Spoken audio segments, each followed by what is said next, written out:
আসসালামু আলাইকুম। আমার আজকের রেসিপি বিফ চাইনিজ ভেজিটেবল।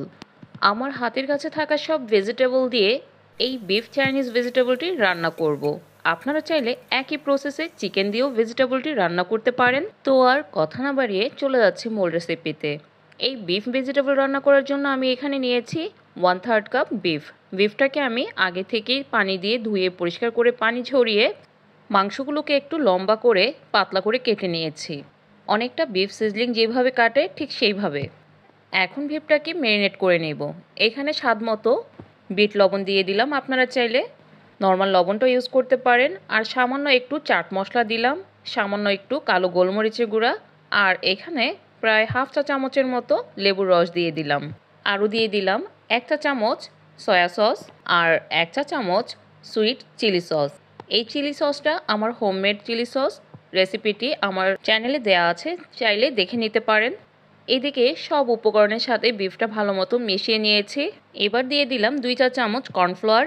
এটাকেও ভালো মতো মাখিয়ে এখন 15 থেকে 20 মিনিটের জন্য রেখে দিব। এখানে আমার হাতের কাছে থাকা কিছু ভেজিটেবল কেটে নিয়েছি। তো প্রথমে এখানে পেঁয়াজ নিয়েছি। পেঁয়াজগুলোকে এভাবে পাপড়ি খুলে নিতে হবে। আর এখানে নিয়েছি পটল, পেঁপে। পেঁপেটা একটু পাতলা করে কেটে নিয়েছি। আর এখানে নিয়েছি চিচিঙ্গা। চিচিঙ্গাটা আমি একটু এরকম কোনাকুনি করে কেটে নিয়েছি, এতে দেখতে ভালো লাগে। আর নিয়েছি গাজর আর ক্যাপসিকাম। সবজিগুলো আমি আগে থেকেই ধুয়ে পানি ঝরিয়ে রেখেছিলাম। আর এইদিকে সবজিটা সেদ্ধ করার জন্য আমি আগে থেকে পানি বসিয়ে রেখেছিলাম। পানিটা যখন বলক চলে এসেছে, এই পর্যায়ে চিচিঙ্গা আর পেঁপেটা দিয়ে দিলাম। যেহেতু চিচিঙ্গা আর পেঁপেটা সেদ্ধ হতে একটু সময় লাগে, তাই চিচিঙ্গা আর পেঁপেটা আগে দেওয়ার চেষ্টা করবেন। এরপর আমি দিয়ে দিয়েছি গাজর। যখন একটু সেদ্ধ হয়ে আসবে এই পর্যায়ে দিয়ে দিলাম পটল। পটলটা সবার শেষে দিতে হবে, যেহেতু পটলটা খুব তাড়াতাড়ি সিদ্ধ হয়ে যায়। সবগুলো সবজি আমি 50% সিদ্ধ করে নিয়েছি। এখন একটা ছাঁকনির সাহায্যে সবজিগুলো পানি থেকে ঝরিয়ে নিব এবং সাথে সাথে নর্মাল ঠান্ডা পানিতে সবজিগুলো ভিজিয়ে রাখবো। এতে করে সবজির কালারটা ঠিক থাকবে।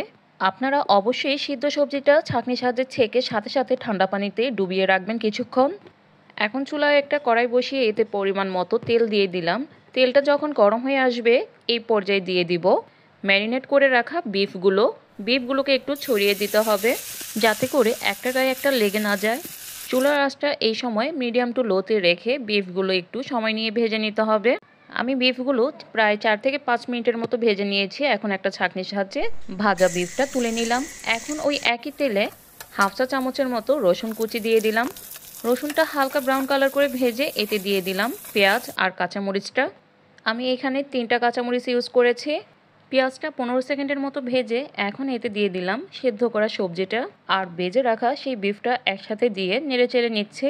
প্রায় এইভাবে 30 সেকেন্ড ভেজে নেওয়ার পর এখন দিয়ে দিচ্ছি হাফ চা চামচ সাদা গোলমরিচের গুঁড়া। দিয়ে দিলাম সামান্য একটু টেস্টিং সল্ট। এবার সবজির সাথে ভালো মতো মিশিয়ে নিচ্ছি। মিশানো হয়ে গেছে।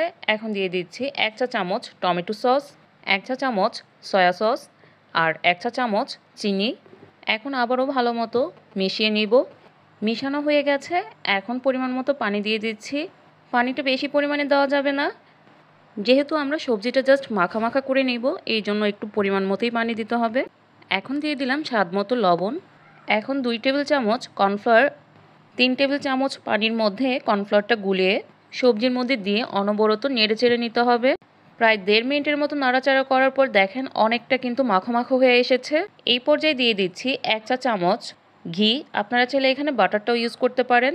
ঘি অথবা বাটারটা সবশেষে দেওয়ার চেষ্টা করবেন, এতে করে ভেজিটেবলটা খেতে অনেক বেশি টেস্টি হয়।